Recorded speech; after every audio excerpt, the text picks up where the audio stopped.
Jadi dia dalam dua kondisi. Kalau dia tidak mau beriman terhadap pertanyaan mungkar dan nakir, kemungkinan dia dalam dua kondisi. Kondisi yang pertama, tidak bisa menjelaskannya secara akal, tidak bisa dijelaskan dengan akal.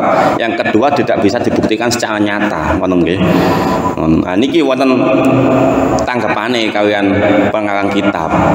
Fa inna qauluhu mongko sak temene ucapane malaikat mungkar, pitakon mungkar dan nakir, iku yu adinekani ila taktiwi maring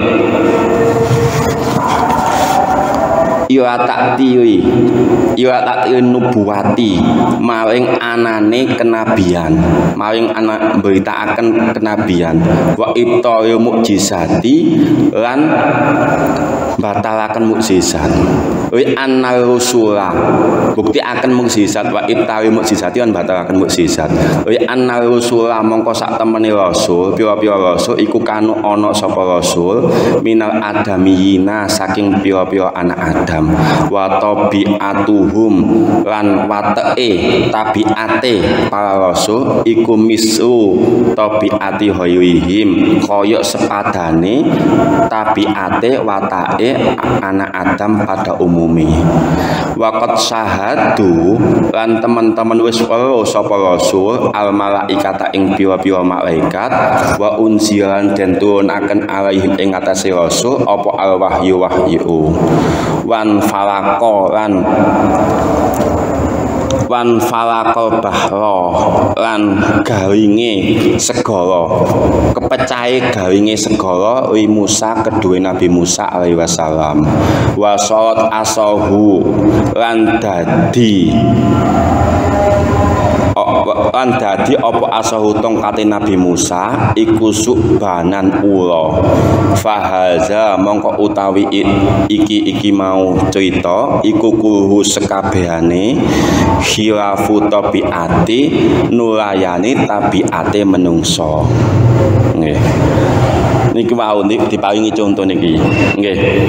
Bahwa kalau hanya masalah itu mereka nggak percaya, betapa banyak cerita-cerita tentang Quran yang telah dibuktikan di dunia nyata oleh nabi-nabi, ngono nggih. Jadi berupa apa mukjizat, ngono nggih. Mukjizat kedatangannya nabi, bagaimana nabi itu menerima wahyu, nggih. Bagaimana nabi niku mengeluarkan mukjizatnya di depan para kaumi. Nah, niku kan mboten saged dinal secara akal, ngono nggih. Wong niku mawon saged napa malih masalah pitakon kubur, ngono lho. Nggih. Ngono to. Wong misale niki mau diparingi contoh, nggih. Nabi Musa saged membelah lautan. Lho.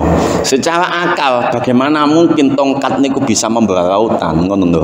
Bagaimana mungkin tongkat niku bisa memisah air, ngono lho. Nggih, sampai sekarang kan mboten saged kan.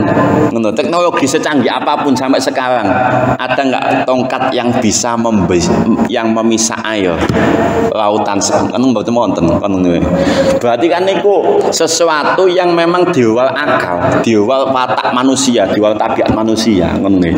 Tapi mau enggak mau nggih kita harus percaya, ngono lho. Karena niku bagian dari syariat, bagian dari syariat Rasulullah. Syariat Rasulullah itu harus mengimani semua nabi-nabi sebelum Rasulullah, nggih. La nufariqu baina ahadim minhum, ngono ya. Kita umatnya nabi tidak boleh membeda-bedakan antara nabi satu dengan nabi yang lain, enggak boleh, ngono nggih. Jangan sampai seperti kaum-kaum sebelumnya, ngono nggih. Kalau bagi orang Yahudi menganggap bahwa yang paling baik itu Nabi Musa, selain Nabi Musa itu enggak baik, ngono. Menurut mereka orang Yahudi, nggih. Menurut orang Nasrani, yang paling baik niku Nabi Isa, nggih. Selain Nabi Isa mboten baik, ngono. Nah, bagi kita wong Islam, nggih, yang muslim mboten kantuk membeda-bedakan nabi. Api andi Nabi Muhammad ambek nabimu, Nabi Musa mboten kantuk ngoten niku, nggih. Sampai ten hadis niku Nabi sampai sanjang bahwa awakmu ojo gampang ngemeno Nabi Musa. Soalnya pas aku pertama kali bangkit di yaumil maksal, di padang maksal. Aku wis nontok Musa iku, Nabi Musa iku wis gocokan tiange Aus. Aku gak ngerti dhisik endi tangiku ambek tangine Nabi Musa, ngono to. Sampai kowe ngoten Nabi Muhammad iku ngajari ten umate. Ojo sampai ngemeno Nabi Musa. Jadi pas aku bangkit bangun pertama kali di yaumul maksal, di padang maksal, di hari kebangkitan, aku wis nontok Nabi Musa iku wis nggocoki tiange Aus. Aku sampai gak ngerti dhisik endi tangiku ambek tangine Nabi Musa, ngono to. Niku menunjukkan bahwa semua nabi-nabi niku sae, ngono to. Mulia dia, ngono nggih. Lanu fawiku baina ahadin minhum, ngono nggih. Dan kita tidak boleh membeda-bedakan antara nabi satu dengan nabi yang lain, ngono nggih. Niku bukti bahwa nggih niku wau Nabi Musa saged membelah lautan, nggih. Nabi Isa saged menghidupkan orang mati. Sampai sekarang kan mboten wonten teknologi secanggih apapun yang bisa menghidupkan orang mati kan ngoten. Nggih. Termasuk Nabi Muhammad niku nggih naik buraq Isra Mi'raj dalam waktu semalam sampai langit ketujuh niku nggih. Sampai sekarang kan Mekah Palestina niku jarake sekitar 2000 km nggih. Bagaimana mungkin bisa secepat itu ngono. Dengan jarak segitu niku kan ngon apa malih sampai tenan langit ketujuh niku dalam waktu semalam. Nah niku tadi kalau masalah yang diwal akal, jangankan masalah pertanyaan kubur, jangankan masalah pitakon kubur malaikat mungkar dan nakir, mukjizatnya Nabi mulai Nabi Adam sampai Nabi Muhammad niku nggih mboten saged dinalar kali akal. Tapi sebagai orang mukmin, sebagai orang Islam kita harus percaya meskipun akal kita mboten saged menjangkau, ngono nggih. Nabi Muhammad nate apa nyigal bulan damel tangane mawon. Nah, ini kan sesuatu yang memang tidak bisa dinalar dengan akal, ngono nggih. Nah, niki menjadikan tongkatnya dengan ular. Nah, niku kan diwal wataknya manusia, diwal tabiatnya manusia yang tidak bisa dinalar secara akal. Nggih. Tapi gini wow, niki pengarang kita niku memberikan contoh bahwa untuk masalah hal-hal yang diwal akal niku tidak harus menunggu kita mati, ngono nggih. Jadi kejadian-kejadian yang sudah ada selama di Quran niku diwana akal, ngono nggih.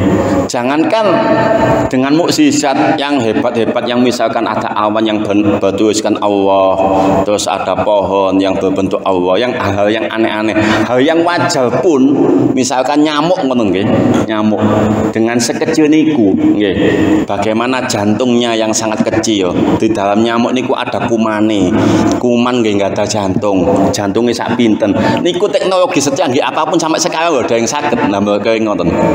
Replikane nyamuk niku mboten saged. Sampai Gusti Allah ngendikan kan, jangankan hal-hal yang aneh, hal-hal yang wajar pun loh kita masih belum bisa mencontohnya, ngono lho. Nggih, innallaha la yastahyi aidriba masalama ba'udah. Sesungguhnya Allah tidak malu membuat contoh perumpamaan nyamuk, ngono nggih. Niku bahwa ada hal-hal yang memang kita lihat setiap hari, tapi kita untuk membuatnya niku nggih mboten saged, ngono to. Nggih, ngono to. Jangankan hal-hal yang aneh, ngono nggih. Hal-hal yang wajar yang setiap hari kita lihat pun kita belum tentu untuk bisa menciptakannya, membuat replikanya, ngono nggih. Mencontohnya. Tahu? Oh nggih. Nggih. Nggih, nggih. Nggih, saged bedakaken padahal misalnya di tempat yang sama, saged beda-beda ngono nggih. Nggih, nggih. Saged beda-bedakaken. Niku terus pun dijelasaken niku napa kok saged miwe ambu ilmu niku padahal nggih. Ya nggih. Banyak hal-hal niku dalam hal-hal Islam niku ngonten. Jadi enggak semuanya itu harus dinawar dengan akal. Terkadang ada yang akal kita enggak mampu menjangkaunya niku mau. Nggih niku mau. Nggih njelasaken ngono mau.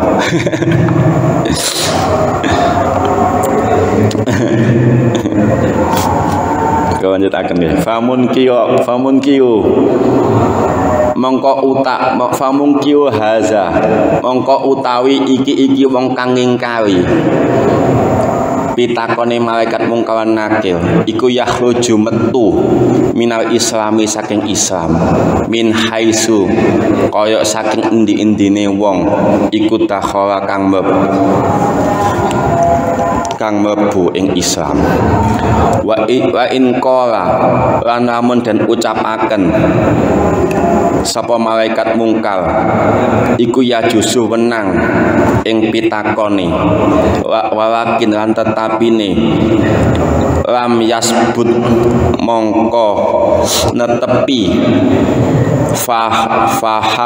fanahnu mongko utawi kita iku qad waina teman-teman ngriwayataken kita minal akhbari saking iki-iki hadis ma ing barang fihi ing dalem mukniun kang den dawuhaken iman maring wong sami akang midhangetaken ha ing iki hadis ha ing iki bukti riwayat fi kitabillahi ta'ala ing kitab Gusti Allah Ta'ala dariun kang dadi dalil dadi bukti ala zalika ing atase mengkuno masalah pitakon kubur. Nah niki salah satu bukti masalah pertanyaan mungkar dan nakir ngono nggih. Jadi orang yang mengingkari adanya pertanyaan mungkar dan nakir niku pun dianggap murtad nek menurut kitab niki nggih. Yang tidak percaya adanya pertanyaan mungkar dan nakir berarti niku dianggap dia keluar dari Islam ngono nggih. Dianggap murtad ngono nggih. Salah satu ini menjelaskan bahwa ada bukti yang ada dalam Quran tentang masalah pertanyaan mungkar dan nakir. Ini dalam surat At-Tauha ayat 124. Insya Allah ini salah 124. Wa man a'rada an zikri fa inna lahu ma'isyatan donka wa nahsuruhu yaumal qiyamati a'ma. Niki ya. Surat At-Tauha. Wa man utawi sapane wong iku a'rada metu sapa man an zikri saking peringatan saking pitutur ingsun Allah fa inna mongko sak temene ingsun Allah nggih lahu keduwe man iku ma'isyatan nutup ma'isyat niku nguripaken donka kang keumpekan wanah suru lan bakal ngiring ingsun Gusti Allah hu ing man yaumal kiamati ing dalam dina kiamat akmah hale kondisi wuta ngono nggih. Niki dalam surat Tauha ayat 124 niku dijelasaken barang siapa yang melalaikan tidak peduli terhadap peringatan Gusti Allah ngono nggih. Terhadap peringatan Gusti Allah pun diperingatkan tentang Quran bolak-balik nggih. Pun diperingatkan Kanjeng Nabi melalui para ulama sik mboten peduli nggih. Peringatan Gusti Allah nggih. Peringatan Gusti Allah niku enggak harus diterima langsung dengan mimpi, mboten harus ngoten nggih. Bisa saja melalui perantara nggih. Perantara para ulama kita mendengar nasihat-nasihat dari para ulama tapi masih mboten peduli, masih tetap mawon, masih ngeyel mawon nggih. Masih tetap mboten nambah persiapan damel kematian. Maka barang siapa yang tidak peduli, acuh tak acuh terhadap peringatan Gusti Allah, maka Allah akan menghidupkan kelumpekan hatinya. Nggih. Dan Allah akan menggiringnya besok di hari kiamat dalam kondisi buta. Nah, niki ancaman Gusti Allah nggih.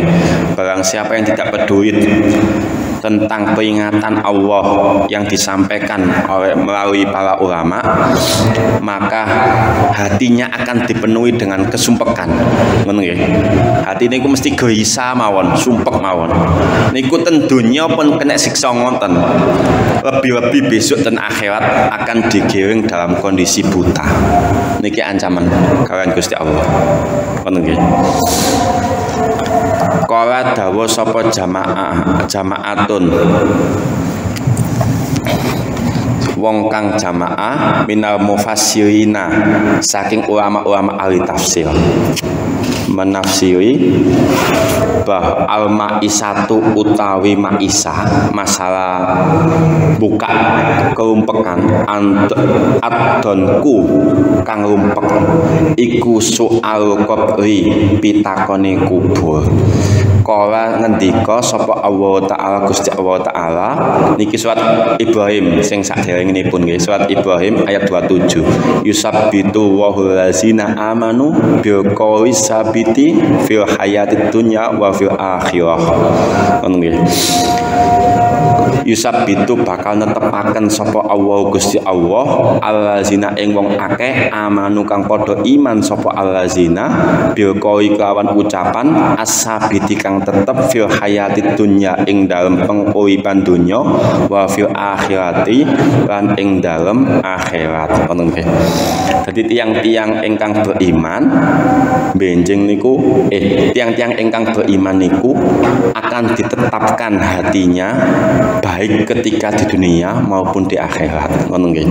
Jadi tiang sing ingkang nurut dumateng Gusti Allah, nurut dumateng dawuhne Pak Nabi, dumateng dawuhne para ulama nggih.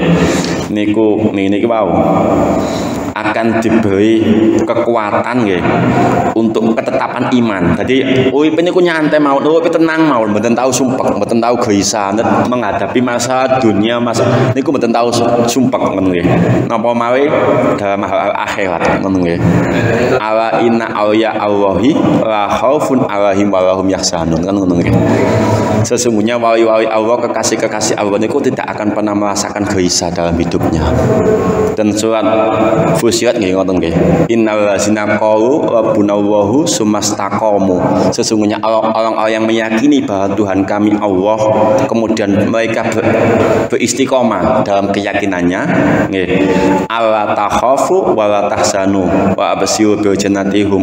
Ya, maka tidak akan ada rasa takut dan gelisah dalam hatinya ngono. Jadi hidup ini ku tenang mawon. Dadi menghadapi masa dunia niku enteng ngono. Nek pun atine niku pun dipenuhi dengan keyakinan dumateng Gusti Allah ngono. Ngene wae asal sakit istiqomah, keyakinan niku sakit istiqomah bahwa Allah niku pasti akan ngene wae menolong hambanya yang sing mau dekat dengannya ngono nggih. Wong sing mboten dekat mawon diberi kasih sayang napa meneh sing lebih dekat kan ngoten. Ngono nggih. Allah akan memberikan kasih sayangin dumateng sedaya makhluk di dunia nggih, baik orang Islam maupun orang kafir. Apalagi kita yang orang Islam yang lebih dekat, yang lebih mengenal Allah, seharusnya lebih yakin bahwa hidup kita akan lebih sejahtera, lebih aman, lebih damai dibanding yang lain kan ngoten. Seharusnya ngoten nggih. Ngene iku mau pokoke tiyang sing mboten percaya terhadap alam gaib nggih, sing mboten yakin tasik lagu tentang alam gaib, artinya ini dibarengi kesumpekan kawin Gusti Allah. Nggih. Nggih. Ya nggih. Nek ujian niku ndadosaken dheke tambah menjauh saking Allah nggih, tambah sumpek tambah. Ngene iku. Malah tiang-tiang ingkang tinggi niku menganggap ujian dan nikmat niku sami mawon ngono. Jadi ingkang pun tasawuf sing kering Imam Ghazali niku menganggap bahwa ujian dan kenikmatan yang ia hadapi niku sami mawon ngono. Dadi teman-teman bedane. Kalau tiang-tiang pun kekasihne Gusti Allah niku ulama nggih pun pangkat itu niku pun nganggep sami mawon bener. Ngono. Kadang kita kan ngesu memang menungso diciptakan ngoten ae. Innal insana khuliqa halu'a. Menungso niku pun diciptakan ngeyel wis pun niku pun disene ngono to. Dadi semua manusia itu diciptakan ngonten ngono nggih. Innal insana khuliqa halu'a nggih. Iza masahu syarru jasu'a. Ketika dikasih ujian, dikasih kelumpekan, dikasih kemiskinan, mesti ngesuwa mawon ngono nggih. Wa iza masahu khairu manu'a. Ketika diberi kelebihan rezeki, diberi kekayaan medit.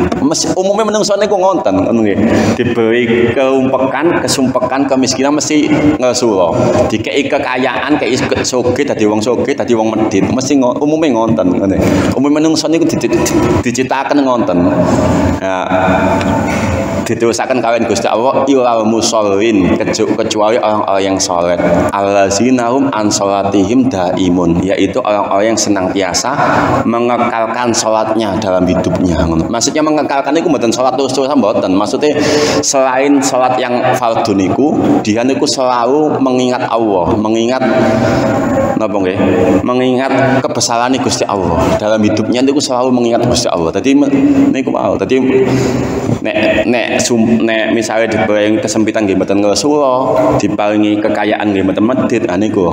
Kecuali orang-orang yang seperti niku yang akan bisa keluar menghadapi masalah apapun baik di dunia maupun di akhirat niku mau. Yu'al musallin allazina hum an salatihim daimun, yaitu orang-orang yang akan mengekalkan salatnya dalam hidupnya. Nggih. Selalu di luar salat 5 waktu niku dia selalu menjaga nggih untuk bersyukur setiap saat terhadap nikmati Gusti Allah yang ia terima ngono niku saged niku wau. Apa tenang. Urip niku tenang. Kuncine ten niku wau. Niku masalah pitakon malaikat mungkar dan nakir nggih. Memang kita sebagai orang mukmin harus wajib percaya, meskipun secara akal kita tidak mampu menjelaskannya, meskipun kita tidak bisa membuktikannya secara nyata, tapi mau nggak mau kita harus percaya. Nggih. Kalau orang yang malah diancam nih wow, yang sing betul percaya malah diancam, dianggap murtad, keluar dari iman. Betul nggih? Ini penjelasannya dia. Selanjutnya ini pun penjelasannya pengarang kitab. Kala ngendika sapa al-Faqih pengarang kitab rahimahullah taala. Hadasane nyritakaken ing ingsun sapa al-Faqih wong kang faqih, wong kang alim. Bi isnadi kelawan sanate an Sa'id bin Musayyab saking Syekh Sa'id bin Musayyab an Umar saking Sayyidina Umar radhiyallahu anhu. Kala ngendika sapa Sayyidina Umar, kala dawuh sapa Rasulullah sallallahu alaihi wasallam, iza takhala nalikane manjing sapa al mukmine wong kang iman, qablahu ing dalem kuburane wong iman, ata mongko nekani hung ing mukmin, fatana sapa fatana malaikat, sapa fatana qabri malaikat kang mitakoni kubur, faat rasa mongko nglungguhaken sapa malaikat hu ing mukmin fi qabrihi ing dalem kuburane mukmin, wa sa'alahu lan den takoni hu ing mukmin, wa inna wan sak temene wong mukmin la yasma'u iku yasma'u kumu sapa mukmin fal'a ing pitakon mau ni alihim ing pira-pira la yasma'u iku krungu fal'a ing swara, fal'an iku ing swara ni alihim ing sandare wong kang ngiringi, iza walau mudbirin nalikane padha kondha kabeh wong kang ngetono wau, fayaqulani mongko den takoni, mongko takon sapa malaikat mungkar nakir lahu maring wong mukmin, malabuka sapa pangeran sira, wa ma dinuka, wa malan apa iku dinuka agama sira, waman lan sapa iku nabiuka nabi sira. Fayaku mongko jawab sapa mukmin, Allahu utawi Gusti Allah iku Rabbi pangeran ingsun, wal Islamu utawi agama Islam iku dini agama ingsun, wa Muhammadun utawi Nabi Muhammad iku nabi ingsun. Fayakurani mongko dawuh sapa malaikat loro lahu maring wong mukmin, yusabbitu mongko netepaken ka ing sira sapa Allah Gusti Allah qalilal aini ing qalilal aini ing kaya aini mongko tuwa kalian anteng wa utawi sabitu iku kaya ta'ala dawuhing Gusti Allah taala niku mau nggih, bahwa seorang mukmin niku nggih berdasarkan hadis Nabi ya, seorang mukmin niku ketika sudah masuk dalam kubur nggih niku saged mirengaken suara sandare tiang ingkang ngiringaken wau batuk medal mantuk niku nggih. Berarti nek rohne kan pun dibawekaken malih ngono lho. Nek berdasarkan hadis niki yo nggih. Berarti tiang mukmin ingkang pun masuk ten kubur niku saged mirengaken suara sandare tiang-tiang ingkang ngiringaken pas mantuk niku wau. Niku nggih. Berarti kan dalam kondisi sadar ngono nggih. Jadi kita ditanya malaikat mungkar nakir itu dalam kondisi sadar. Ya sama seperti saat hidup tentang dunia niki yo. Misalnya kita ditanggeti tiyang ngono, nggih dalam kondisi sadar ngono nggih. Ngono. Nah, saat ditanya niki wau masalah misalnya marabuka wa madinuka wa manabiuka. Terus tiyang mukmin iki saged jawab sedaya. Gusti Allah Tuhanku, Islam agamaku, Nabi Muhammad nabiku. Terus malaikat yang bisa membuat kekuatan kamu bisa menjawab itu, menetapkan hatimu bisa menjawab itu adalah Gusti Allah. Jadi yang kita bisa menjawab pertanyaan mungkar dan nakir itu karena ketetapan Gusti Allah, keimanan yang luar biasa yang masuk dalam hati kita. Walaupun kita latihan sebanyak apapun, kalau besok Gusti Allah nggak mboten saged maringi ketetapan iman nggih mboten saged jawab ngono. Ini wow, balik dan kekuatan imannya masing-masing sing maringaken Gusti Allah. Pun sakmenten mau menyediakan mawi. Al-Fatihah. A'udzu billahi Bismillahirrahmanirrahim. Alhamdulillahi min arrahmanirrahim. Maliki yaumiddin. Iyyaka nasta'in ihdinas siratal mustaqim. A'udzu billahi Bismillahirrahmanirrahim. Muhammad sayyidina Muhammad alhamdulillahi alamin. Wa dinabi wa bil islam inna wa Muhammadun nabiyya wa rasulullah wa bil qur'ana imama wa khitabah wa banasina ilma wa sadaqah wa ja'alna muttaqina imama wa banasina ilma wa sadaqah wa ja'alna muttaqina imama wa banasina ilma wa sadaqah wa ja'alna muttaqina imama Rabbana atina ma rahmah wa hibana min amrina rasyada Rabbana atina fid dunya hasanah wa fil akhirati hasanah wa qina adzabannar subhanaka sifun wa salamun mursalin walhamdulillahi alamin. Assalamualaikum warahmatullahi wabarakatuh.